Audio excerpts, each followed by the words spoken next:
Film की शुरुआत में हम वूक नाम के राजा को देखते हैं जो एक बड़े से राज्य पर राज किया करता था। लेकिन एक दिन अचानक से उसकी तबीयत खराब हो जाने के कारण उसकी मौत हो जाती है। वूक को मरा हुआ देख उसके परिवार वाले घबरा जाते हैं, जिसके बाद एक वैद्य को बुलाया जाता है जो वूक के शरीर की जांच करके बताता है कि उसे जहर देकर मारा गया है। अब जैसे ये खबर परिवार वालों को पता चलती है तो उनका शक वूक की पत्नी लाइला के ऊपर जाता है। इसलिए वूक का भाई एरिस्टोक्रेट लाइला को भला बुरा कहकर उसे जान से मारने की धमकी देता है। लेकिन लाइला एरिस्टोक्रेट की बातों पर ज्यादा ध्यान नहीं देती और वो वहाँ से जाने लगती है। तभी फिर लाइला की नजर वहीं पास में रखे एक आईने पे जाती है, जहाँ वो अपने खुद को देखकर चौंक जाती है क्योंकि आईने में उसका रूप किसी शैतान आत्मा की तरह दिख रहा था। जो देखकर वो तुरंत ही अपने दोस्त को भी आईने में देखने को कहती है, पर उसे ऐसा कुछ भी नहीं दिखाई देता। तब लैला इसे अपने मन का वहम समझकर वहाँ से चली जाती है। अब सीन शिफ्ट होकर हमें काफी बाद का समय दिखाया जाता है और हम लैला को देखते हैं जिसे किसी रस्म के लिए तैयार किया जा रहा था। यहाँ लैला को सुंदर कपड़े और महंगे गहनों से सजाया जाता है और आखिर में उसके हाथ और गले को सोने की बनी बेड़ियों से बांध दिया जाता है, जिसके बाद सभी उसे लेकर बाहर जाने लगते हैं। जीसी के साथ ही सीन वापस से प्रेजेंट में आ जाती है, जहाँ पर वूक का अंतिम संस्कार किया जा रहा था और इस अंतिम संस्कार में वूक का पूरा परिवार वहाँ इकट्ठा होता है, जहाँ उसके परिवार के लोग काफी दुखी होते हैं। लेकिन लाइला के चेहरे पर कोई दुख नहीं होता। आगे ये दिखाया जाता है कि ठीक एक रात पहले लाइला और वूक के बीच एक छोटी सी बात को लेकर बहस हो गई थी, जहाँ वूक जो कि नशे की हालत में था वो लाइला को बड़ी बेरहमी से मारता है, जिससे परेशान होकर लाइला वूक की जान ले लेती है। यानी कि एरिस्टोक्रेट का शक सही था कि लाइला ने अपने पति वूक को मारा है। इधर अंतिम संस्कार की रस्म खत्म होती सभी लोग घर आ जाते हैं, जहाँ वो सभी लाइला को अपने परिवार से बाहर निकाल देते हैं और फिर उसका राजमहल में आना ही बंद कर दिया जाता है, जिस कारण अब वो खुद को इतना अकेला पाकर रोने लगती है। उसी बीच फिर एक तेज हवा लाइला के कमरे की खिड़की खोल देती है, जिससे एक अजीब सी रोशनी उसके कमरे में प्रवेश कर जाती है और फिर वो रोशनी उसी शैतान लाइला में बदल जाती है जिसे कि उसने आईने में देखा था। वो शैतान लाइला पहले तो असली लाइला को शांत करती है, पर उसके शांत होते ही वो एक धारदार हथियार से असली लाइला के पेट में वार करती है, जिससे लाइला की चीखें निकल जाती है। तभी फिर लाइला की आंखें खुलती है और उसे पता चलता है कि ये सब बस उसका एक बुरा सपना था। अब आगे हम लाइला को वापस से राजमहल में देखते हैं, जहाँ वो सबके मना करने के बावजूद भी वहाँ रहना शुरू कर देती है। फिर लाइला अपने बचपन के दोस्तों को भी राजमहल में बुलाकर उन्हें भी वहाँ रहने को कहती है, जिसके बाद फिर वो सभी लाइला का मूड ठीक करने में लग जाते हैं। जीसी सब में उसे एक बार फिर से आईने में शैतान लाइला नजर आती है और इस बार उसे पूरा विश्वास हो जाता है कि उसके अंदर सच में कोई शैतानी शक्ति है, पर वो ये बात किसी से शेयर नहीं करती।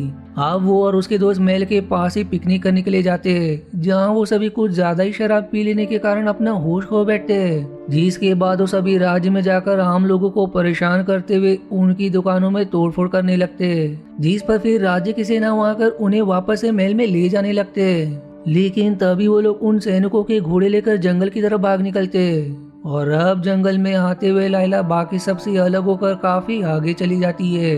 जिस बीच लाइला के घोड़े का पैर एक पेड़ में फंसकर जख्मी हो जाता है, जिससे उसका घोड़ा वहीं गिर जाता है। जबकि अपने दोस्तों को आसपास ना पाकर लाइला को समझ आ जाता है कि वो खो चुकी है। इस पर अब वो अपनी जान बचाने के लिए एक सुरक्षित जगह ढूंढने लगती है, जहाँ थोड़ी देर बाद उसे एक झोपड़ी दिखाई देती है जो काफी डरावनी लग रही थी, पर फिर भी लाइला हिम्मत करके उसके अंदर चली जाती है ताकि वो उस झोपड़ी में रहने वाले शख्स से मदद मांग सके, पर उसे वहाँ कोई भी नहीं दिखाई देता, जिस कारण वो निराश होकर वहाँ से जाने लगती है। लेकिन तभी अचानक से एक औरत उसके पीछे आ जाती है, जिसे देखते ही लाइला बुरी तरह से डर जाती है। दरअसल ये औरत एक जादूगरनी थी जिसका नाम सीर होता है और वो देख नहीं सकती, लेकिन इसके बावजूद वो सारे काम कर सकती है जो एक आम इंसान भी कर सकता है।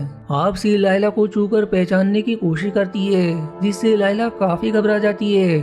लेकिन सीर के जादू के कारण वो उस जगह पर जम चुकी थी, यानी कि वो चाहकर भी अपने हाथ पैर नहीं हिला सकती थी। वहीं कुछ देर जब सीर का जादू काम करना बंद कर देता है तो लाइला वहां से भागकर किसी तरह अपने महल पहुंच जाती है, जहां वो सीर के बारे में अब सोचने लगती है। अब इसी तरह कई महीने बीत जाते और लाइला अपने कमरे से बाहर नहीं निकलती, जिससे लोगों को लगता है कि लाइला पागल हो चुकी है। तब उसका इलाज करने के लिए वैद्य को बुलाया जाता है, जो लाइला की जांच करके बताता है कि वो प्रेग्नेंट है। अब जैसी ये बात वू के भाई एरिस्टोकॉर्ड को पता चलती है तो वो गुस्से में आ जाता है, क्योंकि यदि लाइला ने एक बेटे को जन्म दिया तो जो राज्य अभी उसको मिला है वो लाइला के बेटे का हो जाएगा। लेकिन एरिस्टोकॉर्ड ऐसा नहीं चाहता था, इसलिए वो लाइला को पागल घोषित करवा देता है। इधर लाइला अपने बच्चे को कुछ ही दिनों में जन्म देने वाली थी, लेकिन इससे पहले उसको कोर्ट में बुलाकर ये साबित करने को कहा जाता है कि ये बच्चा वू का ही है। अब ये बात लाइला को बहुत बुरी लगती है, इसलिए वो जज से सवाल करती है कि वो कैसे इस बात को साबित कर सकती है,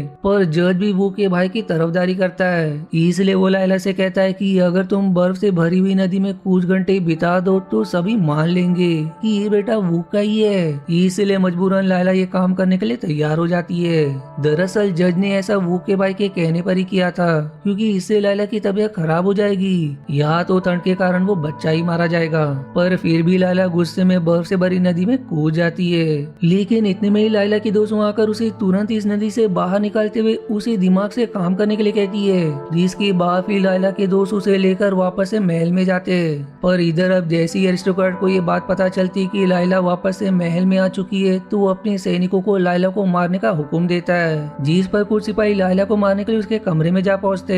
अब लाइला उन सिपाहियों से बचने के लिए कैसे तो करके राजमहल से भागकर वापस से जंगल की तरफ चली जाती है, जहां पहुंचकर उसे सिर का ख्याल आता है, इसलिए वो फिर से सिर की झोपड़ी में जा पहुंचती है। यहाँ वो सिर से उसके बच्चे को बचाने की विनती करती है, जिस पर सिर लाइला को शांत करवाकर उसके बच्चे को बाहर निकालने की कोशिश करने लगती है।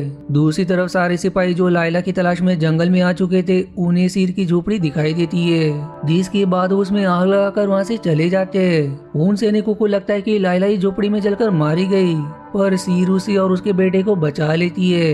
अब ये सीन यहीं कट होकर वापस से लाइला की तरफ मुड़ जाती है, जो उसी राज्य के जेल में बंद होती है और उसका बेटा उसके पास नहीं होता। इसलिए वो इस जेल से निकलने की कोशिश करती है ताकि वो अपने बेटे को देख सके, जिसमें वो जेल से बाहर निकलने में सफल भी हो जाती है। अब बाहर आने के बाद वो पहली बार अपने बेटे को देखकर काफी खुश होती है। पर तभी हम उस सीन को देखते हैं जो हमें मूवी के शुरुआत में दिखाया गया था, जिसमें लाइला को तैयार करके बेड़िया पहनाई गई थी। यहाँ हमें ये पता चलता है कि सीर ने वो के भाई एरिस्टोक्रेट के ऊपर जादू कर दिया था, जिससे वो उसके वश में हो गया और उसने सीर से शादी कर ली। पर सीर ने लाइला के बेटे को बचाने का वादा किया था, इसलिए उसने उसके बेटे को गोद लेकर अपना बेटा बना लिया। वहीं लाइला के सामने ये शर्त रखी गई थी कि यदि वो अपने बेटे को बचाना चाहती है तो उसे फांसी चढ़ना होगा, और अगर उसने ऐसा नहीं किया तो उसके बेटे को मार दिया जाएगा। इसलिए लाइला खुशी खुशी फांसी की सजा अपना लेती है और फिर उसे सबके सामने मार दिया जाता है। जिसी सैड एंडिंग के साथ ये मूवी यहीं समाप्त हो जाती है। अब बात करें इस मूवी की तो ये मूवी पुराने समय के यूरोपियन कॉन्टिनेंट की समस्या को दिखाती है। दरअसल ये वो समय था जब विचक्राफ्ट के नाम पर महिलाओं को मार दिया जाता था, जिस समय में महिलाओं को पुरुष के मुकाबले काफी कम अधिकार थे, और यदि किसी महिला की मौत हो जाती तो सबसे पहले शक उस आदमी की पत्नी पर ही किया जाता था, जैसे कि हमने मूवी में देखा। पर यहाँ वो के भाई का शक सही निकलता है, क्योंकि लाइला ने सच में अपने पति वो को मारा था। वहीं मूवी में हमें ये भी दिखाया गया कि राज्य को पाने के लिए एरिस्टोक्रेट ने अपने भाभी और उसके बच्चे को भी जान से मारने की कोशिश की, लेकिन एक जादूगरनी ने लाइला के बेटे को तो बचा लिया, पर उसके बेटे की जान के बदले लाइला को फांसी पर चढ़ना पड़ा, जो वो खुशी खुशी चढ़ भी गई। जिससे हम ये समझ पाते कि अपने बच्चे को बचाने के लिए एक माँ किसी भी हद तक गुजर सकती है, फिर चाहे उसे अपनी जान देनी ही क्यों ना पड़े। अब आई होप आपकी इस मूवी से रिलेटेड सारी कंफ्यूजन क्लियर हो गई है, और यदि आपको मेरा वीडियो जरा भी पसंद आया तो इसे लाइक करना नहीं भूलिएगा, क्योंकि मैंने मेरी तरफ से मेहनत कर दी है वीडियो बनाने में। मिलते अगली मूवी के एक्सप्लेनेशन पर, तब तक के लिए धन्यवाद दोस्तों। आशा है आपको मेरी एक्सप्लेनेशन पसंद आई। यदि हाँ तो प्लीज वीडियो को लाइक करना और चैनल को सब्सक्राइब करके सपोर्ट करना ना भूलें। मिलते हैं अगले एक्सप्लेनेशन वीडियो में, तब तक के लिए धन्यवाद दोस्तों।